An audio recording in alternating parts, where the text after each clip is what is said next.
Today's guest is Geoffrey Moore, author, speaker, advisor.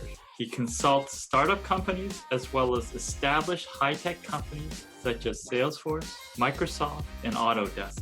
Geoffrey is the author of the groundbreaking book Crossing the Chasm, which features the challenges startup companies face when transitioning from early adoption to the mainstream customer. So Geoffrey, thanks for coming on the show. Well, it's my pleasure, Tats. Glad to be here. Yeah, so your book, Crossing the Chasm, is kind of the gold standard for new product introduction and launch. For those that aren't familiar with it, can you sort of talk a little bit about what the chasm is? Sure. So this has to do particularly with products that are disruptive, either disruptive technology or a new business model or new operating model. And so the challenge is to get the customers to adopt something that they're not used to. And there was a model for that called the technology adoption lifecycle.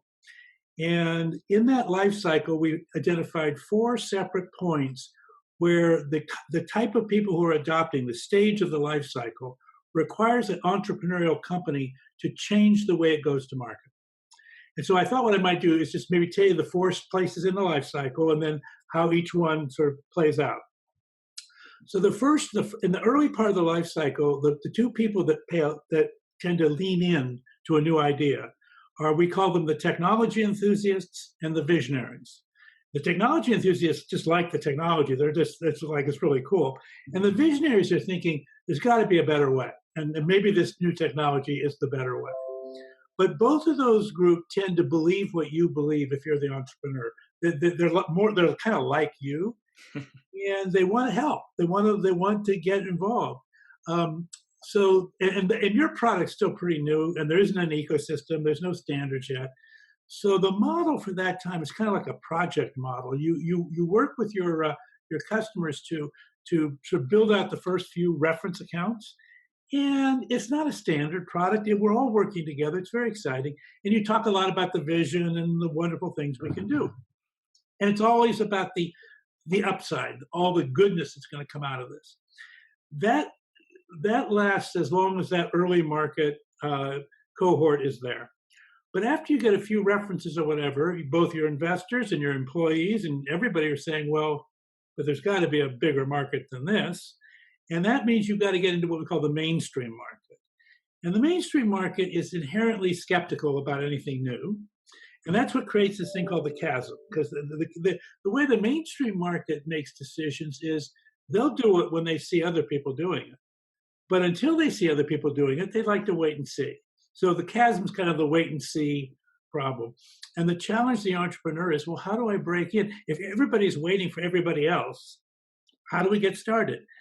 And so what we realized, and this is the second of the 4 sort of inflection points, was you have to go after, these people are very pragmatic, so they're going to wait normally, but if they're in pain, then they may be more encouraged to say, well, the problem is I'm in pain, I'm a pragmatist in pain, and my current solutions aren't solving it for it. So now I have a more willing audience. But then what you have to do as an entrepreneur is take this incredible invention you have and absolutely direct it exclusively at that very specific pain point for that very specific set of customers. And what you're trying to do is light the fire on the other side of the chasm. So you don't want to spread, you want to spread widely. You want to actually pick one point of attack, one problem in one niche market with one set of customers, because you want to get a reference cycle going. If you get 1, 2, 3, 4 customers on the same use case, now all of a sudden the market goes, oh, I don't know if these people are for real anyplace else, but this is what they do. And you have a much bigger ambition, of course. You're an entrepreneur. You want to conquer the world. But you got to start by starting the fire somewhere. And so the idea behind that is that second one is you focus on one use case, very painful problem for a marginalized set of customers, typically not a big market. We say that segment should be big enough to matter, meaning if you're at $1 million worth of revenue, it should be able to get you to 10, but not 100. But big enough to matter, but small enough to lead, so that at $2 or $3 million in that market, you're kind of a big deal, right? That's the idea. And that lets partners, by the way, begin to start forming around your product, because they say, well, They're the leader in this one use case. I'm a little company. Maybe I can make my living in this use case. And so that's the idea. And so that we call that the beachhead market, on the other side of the chasm. And then we said, well, how do you expand from there? And we realized, well, you could go into adjacent use cases with similar use cases, similar customers, and you could kind of build out sort of gradually, kind of the way in a primary election, I'm going to try to win the New Hampshire primary. Maybe I'm going to try to win the Iowa caucuses, although this year has been sort of very strange. but anyway, and so we called that the bowling alley, where you were going from niche to niche, kind of going, but it's still the same thing. Pick a tough problem, solve the problem. That's the other commitment. You have to commit to solve the entirety of that problem, working with partners, but what you can't do is say, well, I'll just supply my part and the customer will take care of the rest. That won't happen in that second stage. It will happen, however, in the third stage. So the third stage we call the tornado. And the tornado is the opposite of the chasm. So the chasm is like, well, nobody's doing it, I'm not doing it. The tornado is, whoa, everybody's doing it, I have to do it, okay? So all of a sudden you're like Zoom. Like right now we're talking to each other over Zoom. Okay, like Zoom is in the biggest tornado you've ever seen in your whole life. Okay, everybody's using Zoom, okay? So now Zoom doesn't have to like specialize in the problem. It just has to ship. It just has to stay up. And partners will lean in and make the rest. So at that point, your job is just deliver your part of the solution at scale, reliably, effectively, et cetera, et cetera, et cetera. And that's when all the big reputations in tech are made. And then the fourth and final stage, which in the prior century, after the tornado, people kind of got bored, or they had customers locked in, so they sort of took them for granted and frankly kind of abused them. But in this century, because of software as a service, because of cloud computing, because of all these things, and the switching costs, now we're realizing that churn or attrition or retention or these ideas are really important. And that's the fourth stage in the life cycle, which is how do you keep a customer recurring and stay involved? And that's not about getting a new customer so much as maintaining the relationship as other new entrants come in with very bright, shiny objects. And you have to say, well, how do I keep them? So those are the four stages. Anyway, it's quite a long-winded, but that's the deal. Early adopters, how do you get more of early adopters? Because without them, you just don't go anywhere. That's right. That's right. Well, in the early adopter world, so you say you have typically in the tech world at least, you have a disruptive innovation. And so what you do is you give talks about your innovation. And typically those talks are attended more by technology enthusiasts than visionaries. But the technology enthusiasts get interested in your technology. Now, visionaries are people who can move budgets. They're typically executive people who can make big bets. Technology enthusiasts are more like the people that like to implement and work on the actual projects. So you typically educate the technology enthusiasts, webinars, industry standards group in the old days. I'm not quite sure. If you went to a Jira, if you were doing software thing, you'd go to an Atlassian Jira community group, whatever it would be. And you talk about what you're doing. And what you're trying to do is get a meeting with a visionary. And then your CEO, if that may be you or maybe somebody else, meets with the visionary to say, well, this is what we're doing. And this is the sort of the order of magnitude improvement we're making in this factor. And this is the kind of projects we think we can enable. What do you think? And when you get that first one, and there's no way they don't like put up a sign, so you have to just keep fishing until somebody strikes your lure, right? Mm-hmm. But after you get the first project, visionaries normally like to brag about what they've done. And so you want to then use that first project as a kind of like a lighthouse reference account. And by the way, the press loves to write about visionaries. And so you want to get that first story out there. And then you have to use that story to get maybe the next couple of visionaries. But you don't want to stay with the visionaries for more than a year or two, because if you're going to scale your company, you're going to have to cross the chasm. Yeah.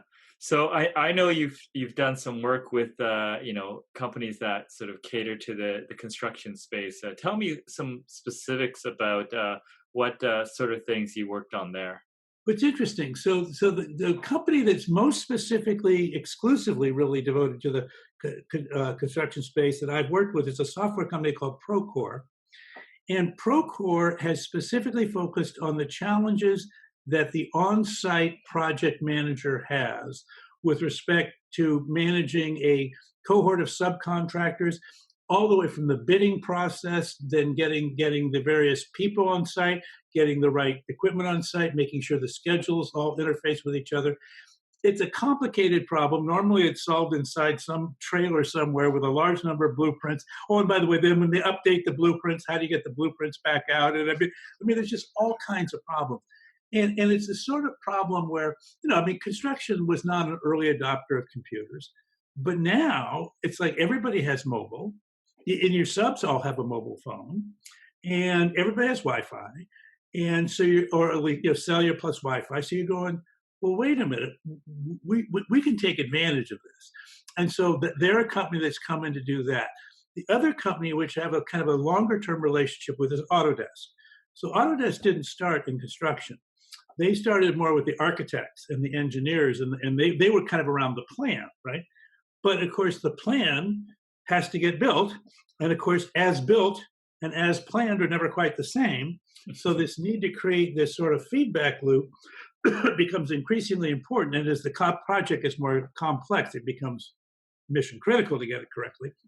So those are two companies who've said, Procore said, well, this is our life. I think Autodesk said, this is our next act. And it's a very interesting, it's classic in my world, which is software. The point product vendor who specializes only in the event, and then the more general platform vendor who says, I'm going to add this capability.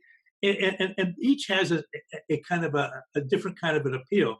So and you learn a ton about an industry when you're in software, because whenever a software company goes into that industry, you learn all about the problems and what they're trying to solve for. But that's where they're going. So the Procore folks are both are being successful. The Autodesk people are trying to go from the main office to the site. I think the Procore people are starting at the site and maybe working their way back into the main office. Yeah, that makes a lot of sense. I mean, one of the things I noticed in one of your recent books, Zone to Win, is how organizations manage innovations. They have their day-to-day execution. I think you called it the productivity zone and the performance zone. But how does sort of a more established organization manage innovation? It's really important because the core business, as you get into the core business, particularly in your second decade, maybe, or even your third decade or more, the whole world now knows what you do for a living. Everybody inside your company knows what you do for a living. Everybody outside your company knows what you do for a living. You have a standard operating procedure. You've scaled up. You may be global. You may be operating in many, many countries. So there's an enormous amount of complexity. And so you want to have a kind of a standard inertial momentum around repeatability year after year after year, which is great until you need to catch the next wave. And now all of a sudden, all that inertial momentum is now saying, no, we got to stay on the current course. And we're going, well, yeah, but there's a hairpin curve coming up here. We have to turn. So we broke that problem up into two parts. The first part was, how would you get familiar enough with the technology to be able to make a bet on it? And we called that the incubation zone. And I'll come back to that in a second. And the second one was, well, how would you actually get the entire company to turn? We called that the transformation zone. But for managing innovation, the incubation zone is the place you start. So you look at these, and by the way, I've been working with tech companies for 40 years. I listed at the front of the book 56 iconic tech companies that tried this over and over again, never caught the next wave, and died. So these were really, really good companies. Yeah. So it's like, okay, so we obviously aren't we need a new playbook. So part of the playbook that they were making a mistake with was what we call the incubation zone. And what was happening there was that everybody was willing to siphon off a little bit of money to spend on next generation research and development, maybe acquire some companies and experiment with things, but they weren't holding them accountable and they weren't managing them. In fact, they thought that to manage them would actually destroy them. So and by the way, if they'd taken their existing management procedures for the core business, it does destroy them. So they were right. But the problem is you don't want to leave them unmanaged. What you want to do is manage incubation the way the venture capitalist community manages incubation. So venture capitalists are incredibly strict about holding entrepreneurs accountable, but they hold them accountable to the right things. They don't hold them accountable to EBITDA, or they don't hold them accountable to a bunch of ratios and forecasting goals that you would hold the core business to, the performance zone guys to. It's much more like, did you get your first visionary customer? Are you able to cross the chasm? What is your first use case? Have you gotten traction with that? Is ecosystem referencing starting to happen? I mean, it's a bunch of things like that. So what we did is we said, look, you want to set up, if you're going to be a large company and you see this next wave of technology coming into your world and you want to get ready for it properly, you need to set up an incubation zone with a governance model where you put money into the zone, but then you don't give the money to the entrepreneur. You sort of hand it out milestone by milestone. And there's got to be kind of a board that manages it, just like a venture capitalist group would. And the funding is not annual. The funding happens by milestone. So most companies only fund once a year. They fund during the annual process. They bring all these little entrepreneurial companies to the annual planning event. They should never be there. They're making requests for tiny amounts of money, but it's enough money that the other people want it too. So then they have to compete with the core business to get funded. You don't want them to do that. So I mean, there's just a lot of reasons why you wouldn't do that. So there's a chapter about, well, how would you do it correctly, and that's how you do it correctly, and that's the incubation. Yeah, I noticed that you're talking about borrowing resources once that incubation period is over from the performance zone. How does that work? I found that fascinating. Well, it's really interesting, and it depends. At the end of the incubation effort, you say, do we want to bet on this at all? Because sometimes the answer is no. Sometimes the answer is, well, we don't want to create a public offering based on this, but we should use it internally to make ourselves more effective. Okay, that we would call that putting it in our productivity zone. A lot of times you'll say, we can actually make this part of our core business if we just reshape it to be less disruptive. So we take off a couple of the rough edges. It's not quite as spectacular as the disruptive innovation, but it's much easier to absorb. And our current Salesforce and our current customers and our current partners can take this as their next generation of offerings. So that's kind of, you might call that the transition zone. It literally goes from the incubation zone into the performance zone with a couple of years of, okay, we're going to have an overlay Salesforce. We'll have special people who can represent the new product. But the goal is to have is part of our standard product line by the end of the second year of that. The third one, and the one that's really interesting, is like, no, this actually cannibalizes our current business. This is like, oh my God, but it's the future. But it's the future. And so you think, oh, what are we going to do? Like Microsoft, the story we do with Microsoft with Azure. So Azure is cloud computing. Great, way to go, Microsoft. But by the way, they were buying all this back office software that they're not going to buy anymore. And so now what you have to do is the company has to make a conscious decision to, what we call it, go through a J curve. Actually, your performance is going to go down before it goes back up. But the point is, there's a very bad part in the middle. And those 56 companies that went out of existence got into the middle of that J curve, and it was just too painful and it was too ugly. And so they'd stop.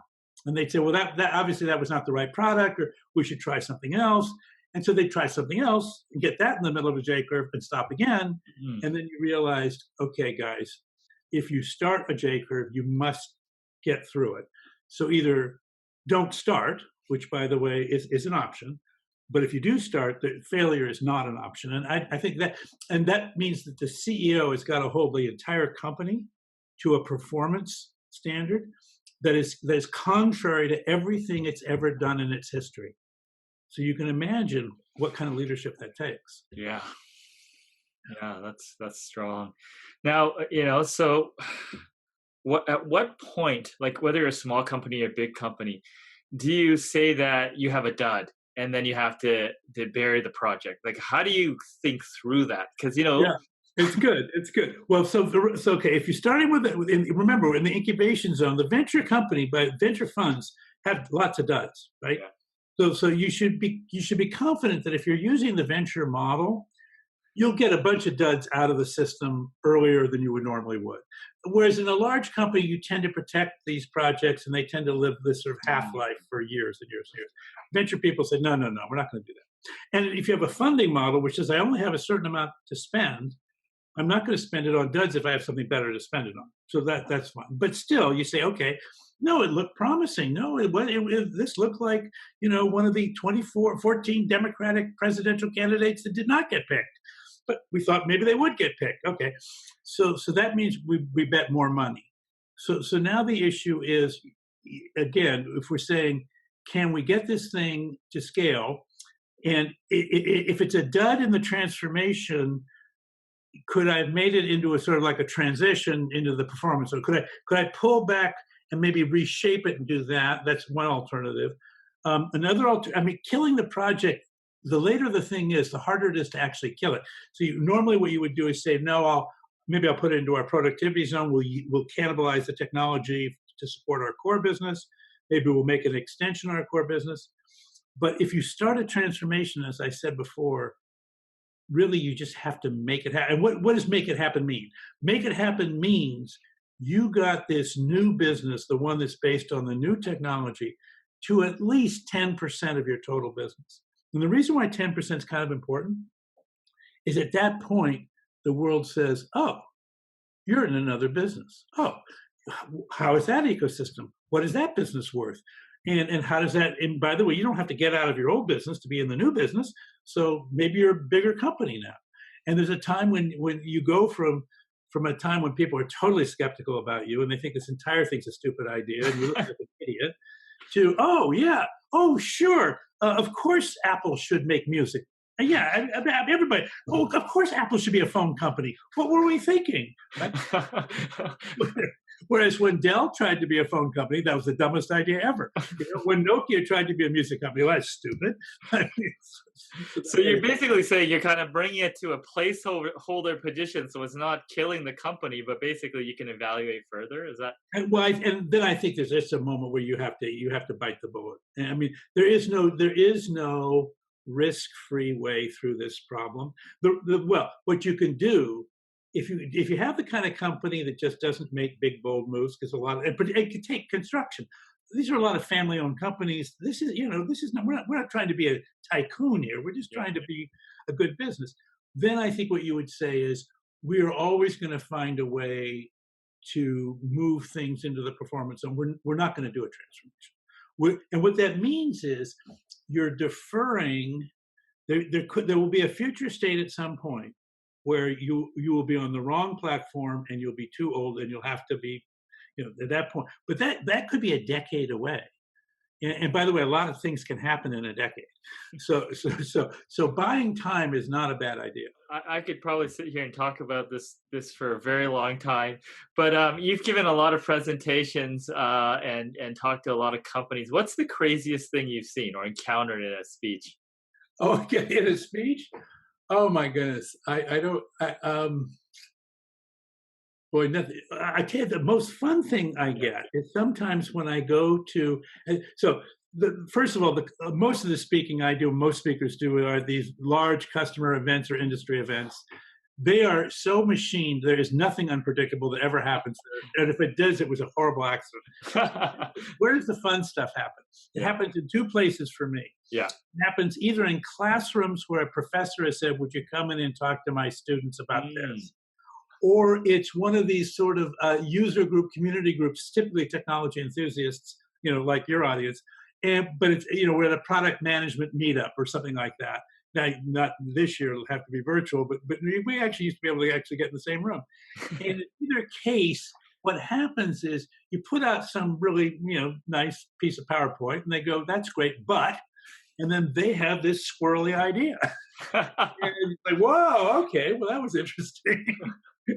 And so how does that work? I don't know. Let's see if we can figure it out.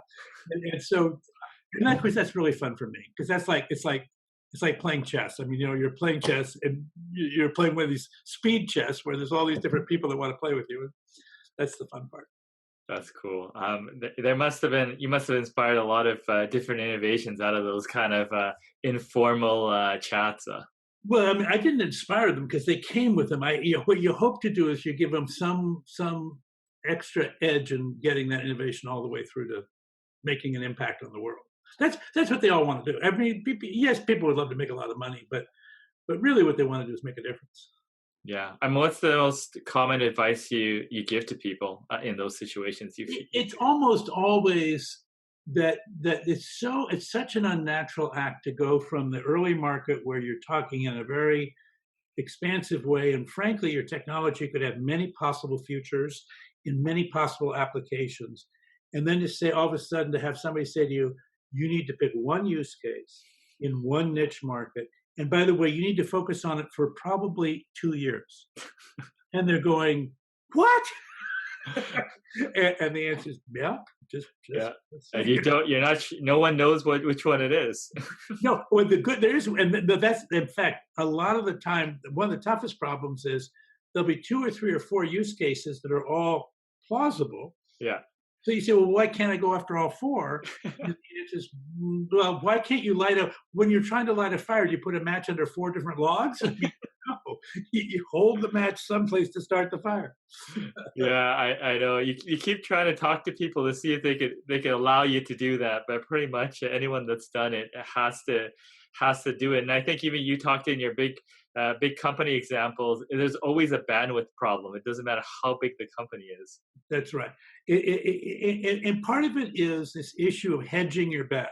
Yeah. And there's a time when you have inertial momentum and you're in your core business, hedging is part of the game. It's how do you win the game.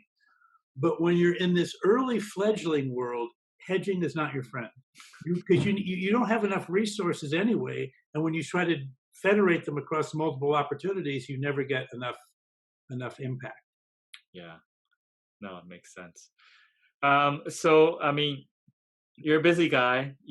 I think I read somewhere that you do was it 50 to 80 presentations a year? Is that correct? That's correct. Yeah. Well, actually, it's been kind of fun. I think I may do more this year because I'm counting this as a presentation now. Yeah. No, it's great. I mean, I think you're getting more productivity, right? Yeah, absolutely. I mean, it's really funny. I don't get on airplanes. Now, maybe by the end of the year I will, but I haven't been getting on airplanes. But we've been doing, I do a lot with Salesforce. We used to do dinners where I'd fly to different cities and we'd do these dinners. Well, now it's a dial fly to a different city. I just, click out and a half hour later, I'm in a different city. That's awesome. So, I mean, I guess things have changed, but, one of the things I like to ask guests is, what are some habits that keep you productive or keep you successful? Because you've had a very, very long period of sort of putting out great content and success. How do you keep that going? What are your habits? I think so. A couple of things. In my case, one of the things that I think is important about the work I've been doing is it's backward compatible. So Crossing the Chasm came out in 1990, and there've been 7 books, but each book is backward compatible. So you said, well, so where did that come from? And I was trying to think, where did it come from? Well, what it comes from is you put out a book, you give talks about it, people get interested in the frameworks. My books are all about frameworks. So how would you solve this emerging problem? You don't have enough data to do research, really. So you have to have a model or a framework, and then you get in there and mix it up and see what happens. Well, so people say, okay, well, we heard your speech, read the book, got the T-shirt, whatever. Why don't you come in and help us install this play? Okay, let's go do that. So you do that, and you get in the middle of things, and you realize 2 things. One, your play isn't quite as good as you thought it was, so it could definitely be improved. And 2, there's other stuff that you're not addressing that's around the domain. And so for a while, what you do is you sort of stick things onto the old play. It's like in the old days we used to have these transparencies, and you just add transparencies until you got this huge thing. But eventually you get to a point where you go, this is crazy. This really does need a separate treatment. And so you write your second book and the third. But the key to all of them for me has been to staple myself to a really tough problem, to a problem that is obvious that my customer, my current clients, the people I'm interacting with, they haven't landed it yet. So I'm intellectually curious about, well, could you even land it, and if so, how? And so and then I just won't let go of that problem. I mean, and yeah. So anyway, that's where it comes from. Staple yourself to a tough problem and don't let go. You have to innovate them because otherwise you'll die. Makes sense. And I think I know the answer, but I'm going to ask it anyways. If you were to do it all over again, would you do anything different? Well, it's really funny because my first career was as an English professor. And so you say, yeah, I mean, I have a doctorate in medieval and Renaissance literature, and I taught English literature for 4 years before my wife and I moved back to California. But so you say, well, would you do that again? And the truth is, yeah, I would. A, because I love it. And by the way, I'm going to go back to it. At some point, I'm going to go back to doing that anyway. But B, in a very funny way, it taught me how important narratives are in engaging and enlisting human beings. And of course, obviously, that's what literature tries to do. That's what plays try to do. It's what movies try to do. It's also what marketing tries to do. It's also what managers and leaders try to do. And so I think this notion, and by the way, venture capital is an exercise in entrepreneurs telling stories and venture capitalists trying to figure out if those stories could come true. They're doing almost like literary criticism on entrepreneurial storytelling. Yeah. So for me, actually, I would not, I'd stick with them. And then I also was blessed with a wonderful wife. We've been married for over 50 years. We've got 3 kids, 2 grandchildren. Yeah, no, I'm all in. I don't want to read. I'd play the same hand. Perfect. And now, is there anything I should have asked you but didn't? Well, let me see. I think it's important for your entrepreneurs to have some understanding of venture financing, and the only thing and that maybe it's start off with angel financing typically, friends and family, and then maybe some points it'll get more institutional. But I think the thing to understand about venture financing is when people give you money in a venture world, they're giving you money to change the state of your company from its current state where everybody agrees, well, I'm going to give you let's suppose I'm going to give you $1 million for half of your company. Well, if you did that, you'd say, well, that means our company's worth $2 million, right? Or maybe I'll give a quarter of the company. It's worth $4 million. Okay, good. So you're going to have to raise more money in the future. The venture model says your company's got to be worth a lot more than $4 million when you raise the next time, or else somebody's going to get diluted, right? Because I mean, if you sell another quarter and it's still worth $4 million, well, whose quarter? Well, you're not going to sell my quarter. You're going to sell another one of your quarters, right? But if you can get, if at the next funding it's worth $10 million, and you say, well, I need another $1 million, well, you only have to give up a tenth of your company, right? So that's the whole idea behind venture company. You're going to use the money you get now to create something that's more valuable. Well, what we've learned about value is it's not linear. It's like you go from one state to another state based on having taken some major risk off the table or created some milestone. And this is why milestone-based funding is so important. You went to a milestone and everybody agrees a company who's passed that milestone is worth a lot more than one that hasn't. So you want to think about your funding as getting you to a milestone. You'd like to have an common understanding with the people giving you the money and yourself what that milestone is and how we'll know when we're there, because we're going to probably raise more money in the future. That dialogue is a really important dialogue. And so there's a book called The Traction Gap, which came out the last 2 years, which is kind of crossing the chasm, but from the point of view of venture funding. And I think that it's very good at explaining how that works.